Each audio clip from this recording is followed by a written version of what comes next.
আসসালামু আলাইকুম। আজকে আবার ফাইজারে নিয়ে আসতে হলো আমাকে কুইন্স হসপিটালে। ফাইজার অ্যালার্জির সমস্যা। তো গত কিছুদিন আগে দেখছিলেন আমরা কুইন্সে আসছিলাম, কিন্তু অ্যালার্জির সমস্যার কিছু সমাধান হয়নি, কোনো ফলপ্রসূ কিছু হয়নি।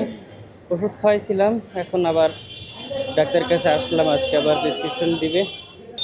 তো গত দিনের মতো ভুল করিনি। আজকে আমাদের সিরিয়াল ছিল 78।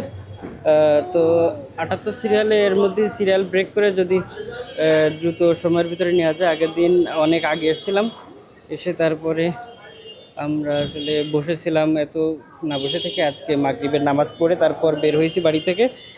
তো মাগরিবের নামাজ পড়ে বাড়ি থেকে আজকে বের হয়েছি, বের হয়ে তারপরে আসলাম ও হসপিটালে। যেহেতু অনেক সময় সাপেক্ষ বিষয়, অনেক সিরিয়াল থাকে, তো ডাক্তার এখন নামাজ পড়তে গেছে। আমরা দেখি দ্রুত সময়ের ভিতরে দেখে তারপরে বাড়ির দিকে যাওয়া যায় কিনা। আসসালামু আলাইকুম।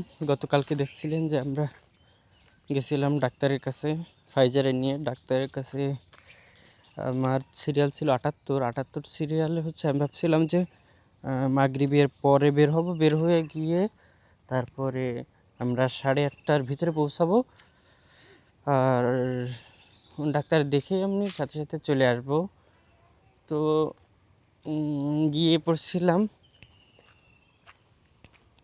তো আমি সেখানে উপস্থিত হয়েছিলাম 8:20-এ। ভাবছিলাম যে 9টার ভিতরে মনে হয় ডাক্তার দেখানো হয়ে যাবে, কিন্তু আসলে আমাদের ডাক্তার দেখাইতে দেখাইতে 10টা 20 বেজে গেছিলো।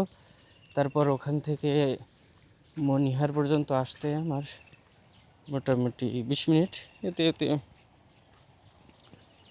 ওখান থেকে মনিহারে এসে আস্তে আস্তে প্রায় 10:30টার সময় অবশ্য গাড়ি পাইছিলাম। তো ফ্যামিলি নিয়ে এভাবে করে যাওয়া আসা করা একটা ঝামেলাজনক। তো কখনো আর ভাবতেছি না যে এরকম লাস্টের দিকে কোনো সিরিয়াল নিয়ে আমরা আর কি ডাক্তার দেখাবো, বা লাস্টের দিকে গিয়ে কখনো ডাক্তার দেখাবো। ভীষণ পরিমাণে মাছ মাছ ভাসতেছে, দেখতে পাচ্ছেন কিনা ক্যামেরায় জানি না। এমনি এমনি যে রুই মাছ ভাসতেছে।